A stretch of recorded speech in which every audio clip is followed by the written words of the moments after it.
Aurora's mayor backtracks on his claims about the extent of a Venezuelan gang in his city, while law enforcement gradually racks up some arrests. A Coloradan spreading one of the wildest election rigging conspiracy theories is ordered to pay $1,000 a day until he comes up with proof. A construction zone on I-70 has seen 166 wrecks since last year, including the one that killed 3 people last month. Certainly that bend part of I-70, it's historically been kind of an inflection point for traffic. Celebrating Mass on the top of every 14er in Colorado. And your micro-giving goodness is going to the Special Olympics programs unifying schools across Colorado. And every donation is doubled tonight on Next. It appears law enforcement is making progress against the Venezuelan gang Tren de Aragua in the Denver metro area. Now, lost in the frenzy fueled by conservative media and politicians, first here locally and then nationally, that the gang's taken over buildings and swaths of Aurora. Lost in that was the acknowledgement by police that the gang is here in some number, making some isolated impact, their words, and they're working to make arrests. Kelly Rinke updates us on their progress. There's no question there are members of a Venezuelan gang in Aurora. Some of them lived at an apartment complex at Colfax and Nome Street. A city spokesperson said last week their presence is small and police have made arrests. One of those was Leonardo Jose Pacheco Chirino. Officers arrested the 22-year-old in March for first-degree assault. Court documents say a witness called 911 saying someone beat a man with a bottle and he was bleeding to death. The witness said the man was arguing with a group of men who claimed, quote, they run this place. They're here. We know they're here. Conservative city councilwoman Danielle Durinsky has made claims before that the Venezuelan gang Tren de Aragua is taking over buildings in the city. The 3 of us believe that there is a gang problem, a huge gang problem, that apartment complexes and areas of our city are being taken over. The city of Aurora says they didn't shut down the building for gangs, but instead for bad living conditions that date back years. Just before that happened in August, 4 people were arrested for a shooting in July that injured 3 people at the same complex. Officers arrested Pacheco Chirino again and his brother. An affidavit says they're likely members of the gang Tren de Aragua. His brother is facing charges of attempted murder and criminal attempt. The city shut down the building, and there's now focus on a different apartment complex in Aurora, owned by the same company. After this video surfaced last week showing people carrying guns inside. Tenants at apartments near Dallas and Helena Streets say their biggest problem isn't gangs. It's the landlord. Pero yo no he visto que estén invadiendo, yo no he visto que estén cobrando renta. En realidad yo no lo he visto. Aurora's mayor Mike Kaufman, who shared multiple opinions on this, posted on Facebook Wednesday he's not sure where the truth is in all of this. He said owners told him they were forced out via threats from the gang, but none of the tenants he spoke to Wednesday expressed concern for their safety. So the Arapahoe County Sheriff's Office says they've arrested some TDA members for drug charges, but we can't independently confirm that because they won't tell us their names. And sometimes there could be a gang member arrested for something that has nothing to do with these apartments where all of the claims are being centered. So we're trying to figure that out. So APD has told us that they have made 10 arrests of these TDA gang members, and they're still trying to work to confirm to us how many of those are associated with these properties. Kelly Rinke, thank you. To give you some idea of just how off the rails this Aurora gang takeover narrative has gotten, the Hells Angels are now a voice of reason. That group is condemning the far-right rumors that they're coming into Aurora to fight the Venezuelan gang. And the Hells Angels are warning that false claims like that can get people hurt. When the Hells Angels say you need to de-escalate before things get out of control, might be time for some self-reflection, you know? Local chapter of the Hells Angels sent me a statement on the debunked online claims that they're coming to Aurora to confront the gang. They wrote, quote, social media rumors like this only serve to perpetuate a false and irresponsible narrative about the Hells Angels for the sole purpose of driving traffic and clicks.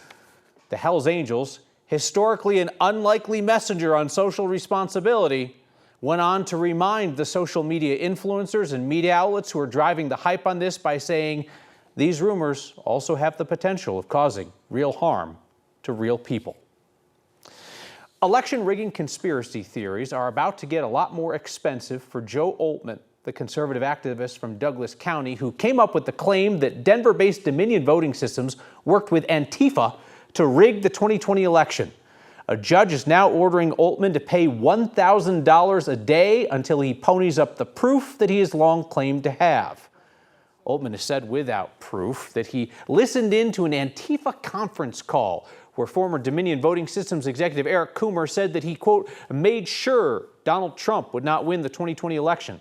That claim was picked up by the Trump campaign and right-wing media outlets. It is now central to several defamation lawsuits against Oltmann brought by Dominion and Coomer. Oltmann abruptly left a deposition for one of those cases earlier this year after refusing to reveal the source who led him onto this supposed call. Today, a judge on the case ordered Oltmann to pay $1,000 per day until he cooperates. The court order says that steep fee is designed to get Oltmann's full and complete attention after Oltmann repeatedly bragged on his podcast that he was ducking the deposition. Same podcast, of course, where Oltmann is called for the hangings of a variety of people he dislikes, from President Biden to U.S. senators to journalists. There's a stretch of road on I-70 that's getting a lot more attention since a terrible truck crash killed 3 people there last month. In the 18 months prior, there were 166 other crashes in that same construction zone in Wheat Ridge. Here's Mark Salinger. All right, he's on the brakes. At the wheel of an 80,000-pound truck. Off to the right, tilt to the left. Every curve It's a lot, and he's crossing the lines. is a challenge. Yeah, Scott Maurer has driven tens of thousands of miles. checking my trailer, he crossed into my lane. He knows the construction zone on I-70 over Ward Road in Wheat Ridge requires full concentration. And then you get into the urban environment around here and throw in traffic and stops and starts. Yeah, it's a lot. Scott is the co-owner of CDL 303, a commercial driving school with classes specializing in mountain roads. He drove us through the stretch of road where a truck crashed last month, killing 3 people. You gotta have your head on a swivel. You're just looking at your mirrors the entire time. Last week, CDOT lowered the speed limit in the construction zone from 60 to 55 miles an hour after the deadly crash.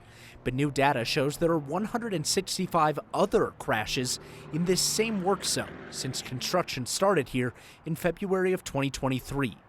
CDOT now took action to slow cars down. You're going to see a little bit more of a presence in the areas before and after that construction zone on eastbound I-70 heading into that turn. Wheat Ridge Police answers the calls for most of the crashes in this work zone. Alex Rose says his department has increased speed enforcement coming into the work zone and is teaming up with CSP to check trucks to make sure they're safe. Certainly that bend part of I-70, it's historically been kind of an inflection point for traffic. It's just, there's a lot of factors that boil into that. You're coming down the mountain on I-70, you're taking that turns. 165 crashes on a short, fast, and curvy stretch of road. Number 166 killed 3 people. Wheat Ridge Police and Colorado State Patrol were on I-70 today around this work zone, stopping trucks to make sure that they were driving safely. Of the 31 trucks that they inspected, 18 tickets were issued. There were weight violations, out of service safety violations, and even a driver's license violation. Kyle, it just goes to show you never know who's driving on the road next to you. Yeah, that's scary business, Mark. Thank you. So we're wrapping up an Olympic summer, right? The Paris Games, the Paralympics on now. The games continue, though, year-round for school kids in Colorado through the Special Olympics Unified Champion Schools program. That statewide effort is being boosted by this week's Word of Thanks microgiving campaign. The Unified Champion Schools program is in nearly 700 schools in Colorado, impacting more than 500,000 kids. It's a chance for classmates to be teammates, bringing together students with and without intellectual disabilities. If you have ever seen unified sports, you know this is pure goodness at work. This is building community in schools across our state. It is inclusion disguised as teamwork and courage and pure joy and the roar of a crowd.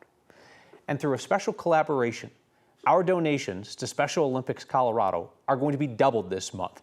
This happens to be Colorado Youth Sports Giving Day, where the Daniels Fund and some other philanthropic partners are offering a dollar-for-dollar match for gifts to youth sports nonprofits.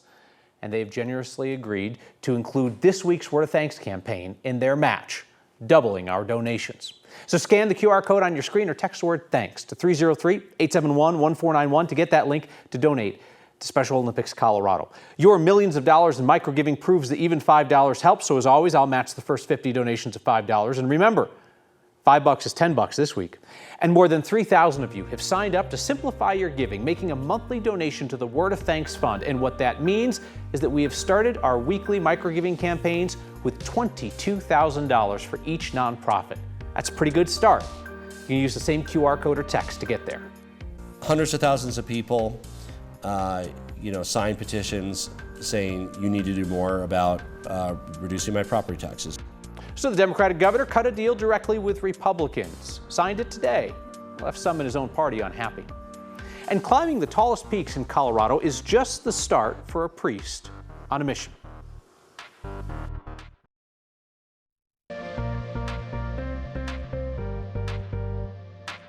Welcome back. I'm 9 News Weather Impact Team meteorologist Kathy Sabin, and today forecasting fun. Sun might be out now, but there's more rain on the way. We had one round of showers kind of come through and drop some good rain, a little bit of hail and some gusty winds in the mountains, but we're not done. This cool front coming through, not only did it bring temperatures down out of the mid-90s into the mid-60s this afternoon, but there's more moisture to come. The front is through. We can see that by the winds out of the north and east, and some of those storms could still reach severe limits tonight. So we're tracking the cool, wet weather trend that sees thunder showers rolling off the foothills toward the east with some pockets of heavier rain this hour around Fort Collins and Greeley, south of Callahan, and out toward the Lyman area. Had some damaging wind gusts over 60 miles per hour in and around the Pueblo area, and still waiting for that next round of showers to move into Denver.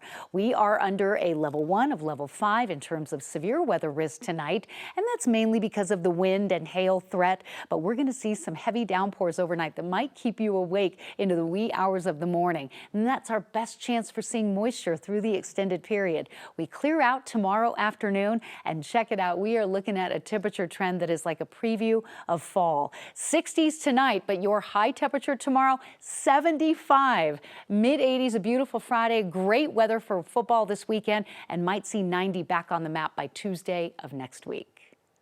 Colorado's latest property tax compromise is officially official today. The governor signed off on $250 million in tax cuts. It's a truce with conservative groups who agreed to pull much steeper property tax cuts off the November ballot. Governor Polis and a small group of legislative leaders put together this deal, and they were there for the bill signing today. That bill, which was passed during a special session in August, makes some relatively minor property tax cuts, and it caps future tax collections. The bill faced bipartisan criticism at the Capitol from legislators who said that they were cut out of the negotiations and that the bill doesn't go far enough to provide relief to renters and low-income families. Governor Polis insists that the property tax relief should trickle down to everyone through things like reduced utility bills. Everybody who's a utility ratepayer with one of the commercial utilities will save money on their utility bills. That's about $100 less on your Excel bill over the next 5 years, about $20 less a year for 5 years. Similar for Black Hill, similar for Tri-State. State-regulated utilities have to report their property taxes and other operational costs to justify their rates, but you're not likely to see a drop in your bill anytime soon. Excel and Black Hills are both currently asking for rate increases that likely would outweigh any discounts from a break on their property taxes.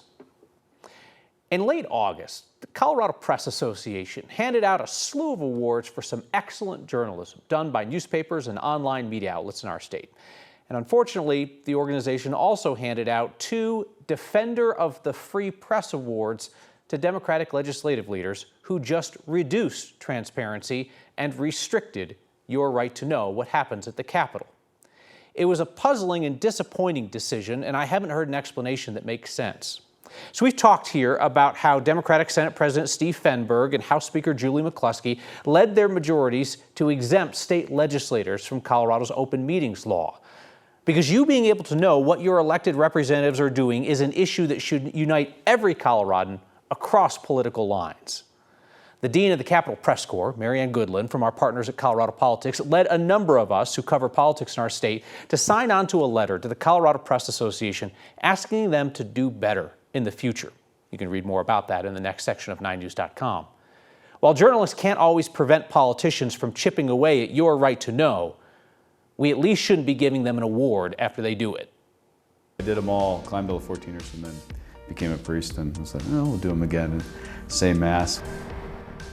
A priest's faith journey keeps taking him up to the highest points in Colorado. That's next. In 8 years of Next, we have covered Coloradans climbing 14ers every which way in record time, for charity, hiking in high heels. For two priests from Colorado, their climbs are a path to a sacrament. Our Brian Wendland has that story. To thee for the praise and the glory of thy name. Amen. When Father John Neppel was a college chaplain in Boulder, he had a problem. But what's interesting about the categorization of these periods is that we don't think like that. The kids just weren't interested in a traditional church mass. So I just said, well, let's go to the mountains and have some adventure. It worked, and he'd always loved the mountains, so he embarked on an even bigger adventure. So I did them all, climbed all the 14ers, and then became a priest and was like, oh, we'll do them again and say Mass. Father John has celebrated Mass on every 14er in the state. So I loved just spending time in creation together, and then the conversations, the questions just naturally come. We're made to ask the deep questions, and being out of the city helps facilitate that. Friend and fellow priest Father Sean Conroy has been part of this journey for 3 years now. He said Mass on 15 of the state's highest peaks so far. And to be able to be on top of a mountain and then to be able to experience our Lord in that way, very special. The summit ceremonies lead to some interesting conversations. And they'll see us, putting on what we call our vestments, and we're throwing on these things, and they're like, oh, what are you guys doing, And they're not trying to bag these peaks. They're not looking to set records. The priests are just trying to practice their faith in the beauty of Colorado's mountains. It's really about the relationships with God, relationship with creation, relationship with others, and then the relationship with ourselves. All these things kind of come back into communion when we're up on the high peaks. For Next, I'm Brian Wendland. Those photos are really striking. We are back with your feedback next. Thank you.